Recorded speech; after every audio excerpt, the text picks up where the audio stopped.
Hi, I'm Jodi Carlton, and I'm a neurodiversity expert and relationship coach.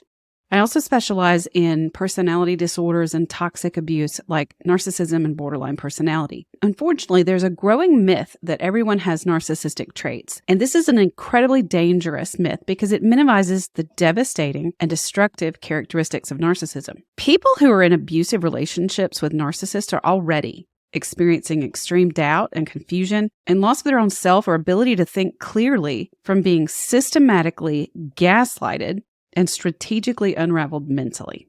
So myths like this create even more doubt, and ideas like it's not that bad, everyone is like this to an extent. It is true that everyone has moments where they're self-centered or critical, judgmental, argumentative, dishonest, and even manipulative. These are human traits that do cause harm and can be quite dysfunctional depending on the severity. Narcissism, or narcissistic personality disorder, though, involves traits that are not present in all people. To put it in perspective, think of yourself and the people you know.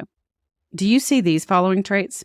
Enjoying the pain of others, intentionally hurting others in order to feel superior and powerful, looking for vulnerability in order to exploit and benefit in some way, being indifferent to the suffering of animals and children, being calculated and vindictive when others get more attention or have needs that get prioritized. Using tools like fear and confusion to disarm and control to have a psychological advantage. Being the victim to get others to compromise their own values and boundaries. This is different now from the dysfunctional behavior of playing the victim to be rescued or reassured because of insecurity, which is dysfunctional, but not narcissistic.